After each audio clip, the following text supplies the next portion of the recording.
Sejam bem-vindos, professores de língua portuguesa, para o primeiro ATPC da Diretoria de Ensino de Lins. Eu sou a Rita, diretora do Núcleo Pedagógico, e estou aqui porque quero agradecer gentilmente a disponibilidade da professora coordenadora Gislaine, que aceitou prontamente a nos ajudar com os ATPCs de língua portuguesa, nesse momento que a diretoria não tem o PCNP responsável. E também quero agradecer a diretora da Escola Donda, Fátima, que também apoiou a sua coordenadora nesse trabalho. Aproveitando, eu quero fazer um convite a vocês, professores de língua portuguesa. Venha trabalhar conosco como PCNP de língua portuguesa, tá?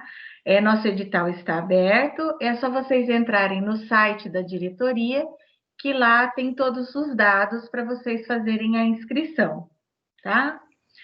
A Gislaine foi a nossa PCNP e hoje ela está como professora coordenadora na Escola Dona. Também quero agradecer a PCNP Fernanda, que é PCNP de Ciências da Natureza, que está nos auxiliando na gravação, na parte tecnológica dos ATPCs. Gia, com você. Obrigada, Rita. Obrigada, Fernanda. É um prazer imenso estar aqui podendo contribuir mais uma vez com o Núcleo, reforçando o convite, né, que a Rita já fez. Posso falar a vocês que é muito gratificante estar lá, a gente aprende muito, então vale a pena, né? Então, quem puder, se inscreva, que não irá se arrepender. Eu venho aqui um pouco hoje compartilhar com vocês sobre a parte específica de língua portuguesa, referente ao documento orientador que a SEDUC disponibilizou.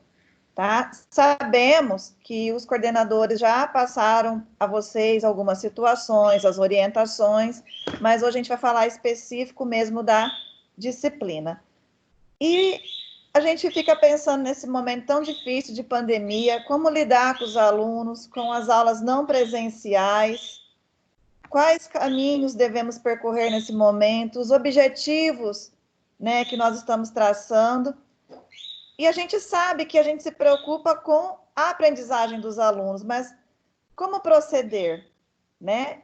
Então, para refletir um pouquinho sobre isso, tem um vídeo bem pequenininho, que acho que a maioria aqui já assistiu, mas eles nos forçam a refletir nesse momento, tá?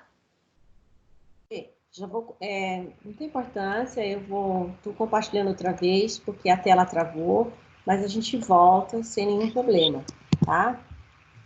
Olha o vídeo para a gente poder repetir. Vamos ver para onde é.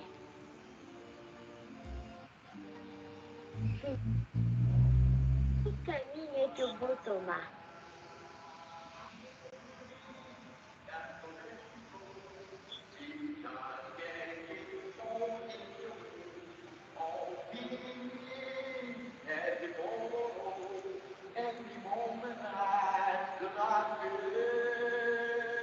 Ora, quem estaria cantando? Perdeu algo. Oh! Não, isto é, eu estava pensando. Estou muito bem.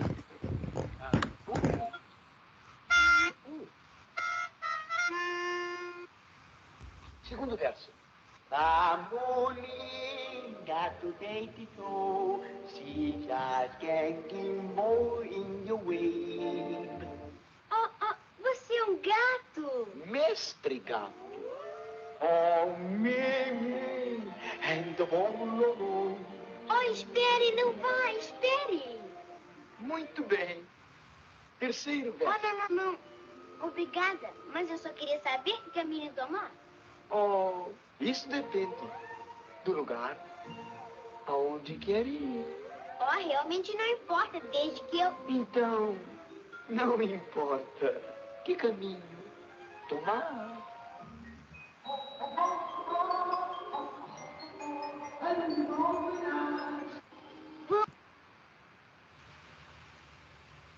E hoje nós estamos aqui para refletir um pouquinho, né? Qual será o nosso ponto de partida?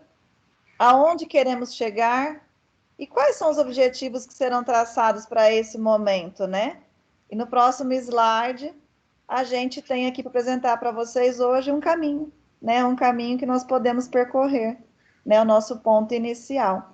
E a SEDUC, dentro do documento orientador, ela inicia esse caminho para a gente, tá? Especificamente na página 4, ela disponibiliza um link com algumas habilidades, tá? Que elas são classificadas como essenciais. Aí, relembrando um pouquinho, mas o que são essas habilidades, né? Que a gente lida com elas para a aprendizagem dos nossos alunos, né? Elas são um conjunto, elas fazem parte de um conjunto para a aquisição de determinada competência. E isso é ao longo do processo de ensino de aprendizagem dos nossos alunos, ao longo do seu percurso escolar, né? Então, desde o ensino infantil até o ensino médio, né? Depois, de repente, para o ensino superior, os alunos vão estudando para adquirir determinadas competências, e essas habilidades, elas são os conjuntos de saberes para que eles possam chegar a essa determinada competência. Então, é ao longo de todo o percurso escolar do aluno, e não de determinada série ou ano, é todo o percurso escolar, tá bem?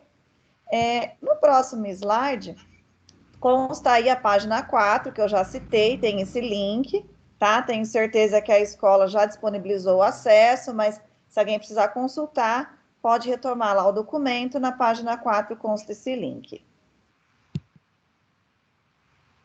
Quais são os critérios que a SEDUC ela utilizou, tá, na montagem e organização desse link, dessas habilidades que foram consideradas prioritárias? Porque nós sabemos, enquanto professores, que todas são importantes, tá? Mas para esse momento atípico de pandemia, o que a SEDUC pensou para mostrar esse caminho para a gente, sabendo que nós não iríamos conseguir lidar com todas as habilidades, porque nós paramos no meio do bimestre, tá? Então, as habilidades que são consideradas essenciais para o percurso de aprendizagem do estudante, que num futuro bem próximo ela possa impactar nessa aprendizagem, tá? Então, mesmo sabendo que todas são importantes, mas a SEDUC ela teve esse cuidado, esse estudo, de priorizar aquela habilidade que rapidamente ela iria interferir no próximo aprendizado, tá? Ela iria de encontro com a próxima habilidade para adquirir determinada competência. Por que essa e não aquela? Porque aquela lá ela vai surgir novamente, tá? Então a gente tem que ter esse cuidado, ela não vai ficar para trás, vai chegar o momento em que ela irá chegar, tá? Então não é uma seleção de habilidades que eu não vou trabalhar, e sim que vai chegar um momento determinado para que eu revisite aquela habilidade que ficou para trás, tá bom? São habilidades também, volta lá um pouquinho, Fer, por favor. Habilidades também que os alunos possam desenvolver com maior autonomia em casa, tá? Com a ajuda da família, muitas vezes o aluno consegue até fazer sozinho, mas como ele não tem o professor ali presencial, então é uma habilidade que facilite, tá? Que ele faça com autonomia em casa. Foi considerado também o tempo disponível, tá? Para o desenvolvimento das habilidades, pensando nas atividades, tá? E essas habilidades, elas estão presentes no material de apoio. Quais são os materiais de apoio? O material Aprender Sempre, que foi disponibilizado para os alunos, e em contrapartida, ele casa com as aulas do Centro de Mídias, tá? Todas essas informações, elas estão no documento orientador, na página 16. O que é importante? Essas habilidades que estão lá nessa planilha do Excel, elas estão em consonância com o currículo paulista, tá? Que vocês tiveram acesso agora nesse início de ano, ele está dividido por bimestres, tá? Então, o professor, ele já tinha se organizado em relação ao plano de ensino do primeiro bimestre. Então, essas habilidades que estão lá do primeiro bimestre foram, né, estudadas, fazem parte do primeiro bimestre, do caderno do aluno São Paulo Faz Escola e o material Aprender Sempre, tá? Então, elas conversam entre si, tá bom? E dentro desse documento orientador, ele fala para nós do roteiro de atividades, tá? Apesar do nome tão difícil, nossa, um roteiro de atividades, parece que não fazia parte do meu dia a dia. Não, ele faz sim. mas simplesmente, quando estamos em sala de aula, diretamente com o aluno, eu estou ali presente, orientando esse aluno, o caminho que ele deve seguir para chegar naquela atividade, como estudar, e agora ele está em casa sozinho. Então, eu preciso desse roteiro, que ele é um norte para o meu aluno.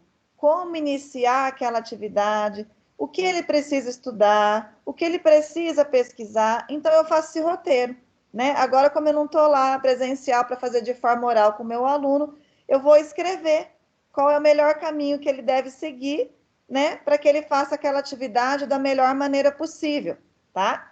Então, pensando nessas habilidades consideradas essenciais para o momento, né? Os professores, com o apoio da equipe da unidade escolar, a equipe gestora, ele vai planejar esse roteiro, né? Que ele vai ser um roteiro manuscrito, que em conjunto, né, com o centro de mídias vai compor o quê? A equivalência da aula semanal do professor. Então, lembrando, sempre assim, nos anos finais, língua portuguesa, nós temos 6 aulas semanais. No ensino médio, nós temos, né, 5 aulas para o noturno e 4 aulas para, 5 aulas para o diurno, tá? E 4 aulas para o noturno. Quando o professor, ele pensa na elaboração desse roteiro, ele tem que levar em conta o seu olhar para aquela determinada sala, né? Então, eu tenho que pensar naquela turma específica, no desenvolvimento daquela atividade, quanto tempo meu aluno demoraria para fazer essa atividade? Lembrando que ele precisa de um tempo até maior por estar sozinho, por estar com essa autonomia, tá? E deixar um tempinho também para as aulas que ele irá acompanhar com o centro de mídia. Então, a gente tem que ter todo um cuidado na elaboração desse roteiro, porque eu tenho que pensar na matriz curricular, tá? Nesse componente, qual é a carga horária dele semanal, tá? O tempo que meu aluno demora para fazer aquela atividade e o meu atendimento com a aula do centro de mídias, tá? Dentro da semana. Então, eu tenho que ter um cuidado com esse roteiro em relação à carga horária, tá bem? E quais são os elementos essenciais que devem constar nesse roteiro, tá? Número de aulas aqui equivalem, de acordo com a matriz curricular. Então, eu tenho que pensar, né? É ensino fundamental, é ensino médio, tá? Diurno, noturno, levar em conta, né? Eu vou acompanhar o centro de mídias em conjunto, então eu tenho que pensar bem nessa carga horária, de acordo com o número de atividades que eu vou propor. Quais habilidades a serem trabalhadas, tá? Então, eu tenho que ter muito cuidado até com a quantidade de habilidades no roteiro, tá? Dependendo, porque a língua portuguesa, ela traz também a prática de oralidade, a prática de escrita. Então, de repente, eu consigo atender mais de uma habilidade, porque além do meu aluno ter aquele contato, aquele estudo, ele pode também trabalhar a oralidade. Então, eu posso incluir mais essa habilidade, tá? Para que ele possa estar desenvolvendo. As atividades que serão realizadas, incluindo o tempo previsto, para que meu aluno ele tenha um norte, né? De quanto tempo ele tem ali, em média, para fazer aquela atividade, para que ele fique mais tranquilo na realização desta. E os instrumentos para verificação da aprendizagem. Eu coloquei aqui para vocês, entre parênteses, foco na progressão do aluno, qualitativo, evitar o quantitativo. Por quê? O próprio centro de mídias, às vezes, eles colocam algumas atividades a serem realizadas, né? Muitos professores, às vezes, pedem para o aluno enviar uma foto, ele está acompanhando ali, de forma não presencial, online, e mais o roteiro. Então, eu tenho que ter um olhar ali, criterioso, na progressão do meu aluno, né? Como que ele está construindo a sua aprendizagem. E não uma somatória, uma matemática. Nossa, ele fez 10 atividades, ótimo, mas como que ele progrediu com essas 10 habilidades? Qual o momento que ele progrediu melhor? Aonde que teve um acerto? Tá? Então, a gente tem que procurar pensar dessa maneira, no desenvolvimento do meu aluno, tá bom? Aqui tem uma foto, tá? Que eu tirei para vocês, um print, de um pedacinho dessa planilha do Excel, para exemplificar para vocês, porque nós vamos trabalhar com uma determinada habilidade aqui como um exemplo, tá? Então, nós vamos trabalhar com a habilidade do 9º ano, que ela faz parte de todos os campos de atuação. No próximo slide, ela aparece com as letras maiores, tá? Que é a habilidade que ela tem o percurso do 8º ao 9º ano, tá? Do número 37. Relembrando que foi uma habilidade que ela iniciou o trabalho lá no 8º ano e ela, né, transita agora aí pelo 9º. Qual que é essa habilidade? Analisar os efeitos de sentido provocados pelo uso de figuras de linguagem, que pode ser ironia, eufemismo, antítese, aliteração, assonância, por exemplo, em textos de diferentes gêneros. Importante essa palavrinha, ela está destacada ali, diferentes gêneros. Por quê? Nós tínhamos o hábito, né, com o nosso currículo anterior, que para cada ano sério a gente sempre tinha o carro-chefe, um gênero textual para ser trabalhado, tá? E o currículo paulista, ele tem essa possibilidade de diferentes gêneros. Por quê? Porque o meu aluno, ele tem que ter esse contato com vários gêneros textuais, tá? Para capacitação dessa habilidade. E, em conjunto, eu trabalho a competência leitora e escritora do meu aluno. Então, é um momento muito importante. Então, quando eu penso no desenvolvimento de uma atividade, analisando essa habilidade, eu preciso dar o quê? Mais de uma possibilidade para o meu aluno de contato com gêneros textuais, tá bem? E como que nós podemos trabalhar, né? Já que ela solicita diferentes gêneros, essa habilidade aí específica, a gente pode usar uma tirinha, uma charge, propagandas, poesias, tá? Que atenda aí o desenvolvimento dessa habilidade.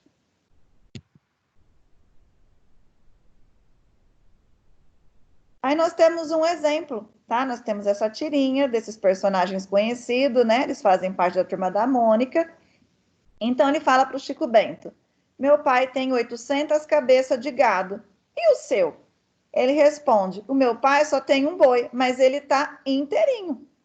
Então, quando eu proponho essa atividade para o meu aluno, eu tenho que levar em conta muita coisa, né? Qual que é o repertório dele, a leitura de mundo dele, se ele conhece esse personagem, né? Aí a gente tem que pensar, o que é a cabeça de gado para o meu aluno? Será que ele entende como o boi ali inteiro ou só a cabeça? Conforme o Chico Bento ali, né? Acabou se tornando essa piadinha. Então, a gente tem que levar em conta, né?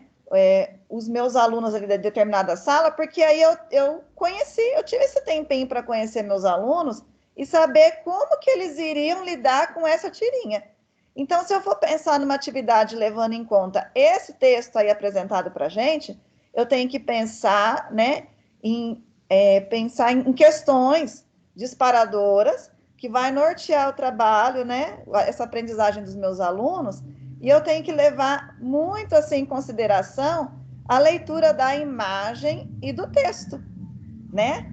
Eu tenho que fazer com que meu aluno reflita que quando eu tenho um texto, tá, que ele envolve a imagem também, é um conjunto, tá? Então, a imagem, ela é aí 50% do texto, 50% da letra, tá? Então, toda vez que a gente pensa em elaborar questões, os itens, às vezes até uma questão que faça com que o meu aluno reflita, uma questão dissertativa, uma pequena produção, eu tenho que instigar no meu aluno essa leitura global, né? Nós chamamos de leitura global do texto, para que leve em consideração todo o item aí apresentado. Agora nós temos aí um outro gênero textual, né? Fofoqueira não, querida. Eu sou produtora de biografias orais não autorizadas, né? E o que a gente pode analisar tanto na imagem quanto no texto?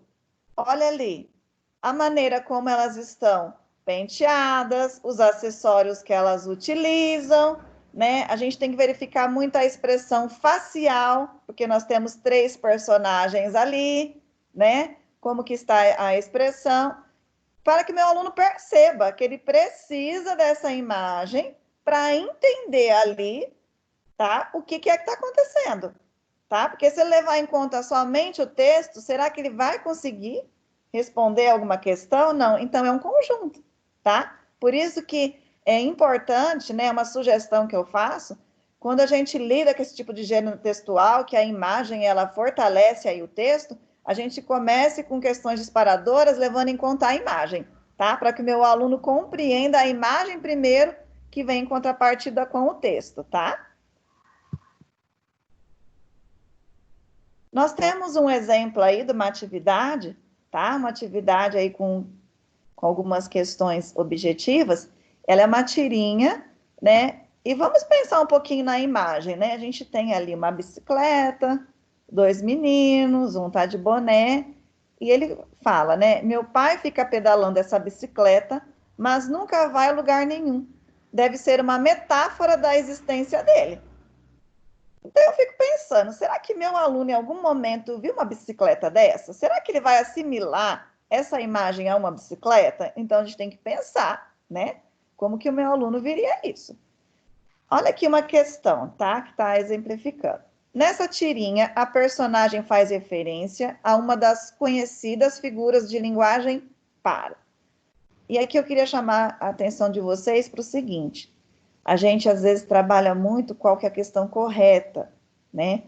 E é importante que a gente trabalhe por que meu aluno colocou aquela questão errada. Por que ele colocou ali o item B, por exemplo, valorizar aspectos da vida moderna, e não colocou a resposta correta? O que ele pensou naquele momento?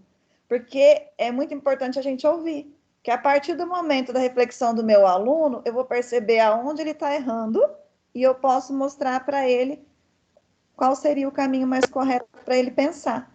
Então, eu tenho que pensar muito nos distratores, tá? Porque eles são importantes, porque essas questões de item, na elaboração, os itens, eles não são ali formulados pensando que a levar o meu aluno ao erro, não é pensado que ele realiza de qualquer maneira, não, ele já é pensado para saber em que momento ali da atividade o meu aluno errou. Ele tomou um caminho que o levou ao erro. E que caminho foi esse? Então, as questões, né, os distratores, eles nos estimulam a pensar sobre isso. Então, é muito importante, tá, que façamos essa reflexão e a gente dê importância, sim, principalmente nessas questões aí, tá, objetivas, porque o meu aluno errou. E eu consigo passar né, na devolutiva, é importante essa socialização. Mesmo que está assim, não presencial, mas de alguma forma vocês vão ter contato com o aluno. Então, questionem antes de falar se está certo ou errado. Mas por que essa resposta? É muito bacana esse movimento, porque você vai entender a visão que ele teve e fazer com que ele reflita qual é a resposta correta, tá? Aí ele não vai decorar, ele vai passar a entender o percurso, tá? Nas respostas, tá? E aí, pensando, tá? Nessas três imagens, nesses gêneros textuais, exemplificando, né, atividades para vocês, como que eu poderia colocar no meu roteiro essa atividade, como que eu poderia desenvolvê-las, tá? É muito importante que o professor em particular, agora tem até um tempinho, ele não é uma sugestão, não precisa utilizar essas que estão aqui nesse PPT, mas a partir do momento que eu selecione um texto, né, de um determinado gênero textual, eu penso naquela sala, naqueles alunos, como que eu vou iniciar o desenvolvimento, tá? Quais são as questões disparadoras que eu posso iniciar para que o meu aluno reflita e consiga desenvolver a atividade, tá? Então, como cada sala é diferente, é muito importante que o professor tenha esse olhar, tá? Que vai facilitar bastante o trabalho do meu aluno. Como que eu vou trabalhar os distratores? Já até coloquei uma sugestão aqui. Eu sempre pego aquelas questões, né, que eu vejo que estão erradas e eu procuro saber por que ele colocou aquela resposta, tá? É muito legal esse movimento. E como que eu vou estimular a leitura global do texto? Para que o meu aluno preste atenção na imagem também, não só nas letras. E uma coisa importante, ele tem que prestar atenção aos sinais de pontuação, porque os sinais de pontuação, eles nos induzem a muita coisa, tá? Então, eu tenho lá o ponto de interrogação, o ponto de exclamação, o ponto final. Então, eu posso trabalhar até a oralidade, Porque eu falo para o meu aluno assim, faça a leitura para mim. O jeito que ele lê para mim é o jeito que ele entendeu, o jeito que ele está lendo. Então, é um momento que eu posso fazer o quê? Uma intervenção. Olha esse sinal de pontuação, não é um questionamento, olha, não é um susto, é bacana também, tá? Qual que é o tempo destinado para essa atividade, né? E outras questões para o texto, né? Como que eu posso desenvolver?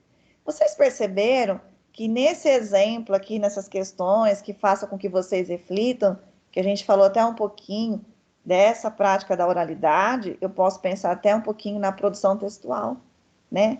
Dê uma continuidade para esse texto. Como será que ele termina? É uma pequena produção, mas eu estimulo meu aluno a produzir, né? É um movimento bacana também. E reforça aqui, competência leitora e escritora. É específico da disciplina de língua portuguesa? Não, mas nós somos o norte, tá? Ele não é uma bagagem só de língua portuguesa, mas a gente pode dar esse norte, tá? Trabalhar a todo momento para esse desenvolvimento do meu aluno.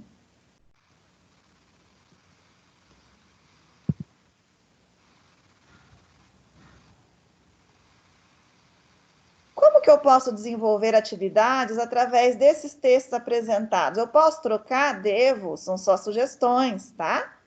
É importante verificar o perfil da turma, conforme eu já comentei, né? Sempre introduzir questões reflexivas, né? Articulação das ideias, sempre para que eu possa aprofundar, né? Toda essa reflexão no meu aluno.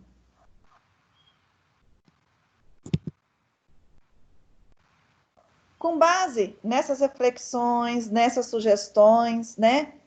Nós já podemos iniciar a elaboração de um roteiro, né, de acordo com o documento orientador, com o apoio da unidade escolar. Acredito que vocês já até fizeram esse movimento, então vou deixar uma sugestão aqui, tá? Quem já fez esse roteiro e percebeu que possa melhorar, entre em contato com o núcleo, mande um e-mail, tá? Nos informe, que vai ser um movimento muito bacana, tá? Estaremos aqui nas próximas semanas, tá? De acordo com as orientações da SEDUC, nós vamos sempre selecionar um tema, tá? Bem importante para a gente estar abordando e estar orientando, né? Na verdade, são o quê? Sugestões, mostrando lá o caminho para que vocês possam seguir da melhor maneira possível, tá? Tá aqui os dois sites, o site disponível, tá? Que eu peguei aquelas imagens para colocar. Nós utilizamos documento orientador, o currículo paulista em si, tá? E eu agradeço vocês pela atenção e para finalizar, uma reflexão, né? A felicidade está em deixar de reclamar por aquilo que não conseguistes e passar a agradecer por aquilo que não perdestes, né? O que é legal aqui? Tudo isso que vocês estão fazendo para os nossos alunos. Quem falava, né, que nós estaríamos em casa, em contato com os alunos, tantos professores se reinventando, fazendo videoaulas, né, às vezes explicando por áudio para os nossos alunos. Então, a gente queria agradecer a vocês, parabenizar pelo empenho, né? Então, olha só, tanta coisa bacana que vocês conseguiram nesse momento de pandemia, e é importante para vocês perceberem o quanto que vocês são capazes, né? Então, é tudo muito bom. Nós vamos pedir a vocês que acessem o nosso formulário de avaliação, é muito importante, tá? Porque isso guia o nosso trabalho. Todas as sugestões vocês podem colocar ali, por favor. Críticas também, a gente está aqui justamente para ajudar. Então, aquilo que faltou, a gente promete que nos próximos nós iremos melhorar, tá?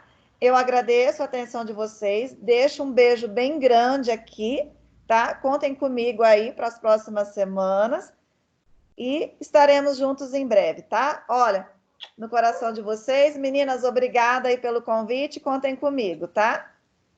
Gratidão.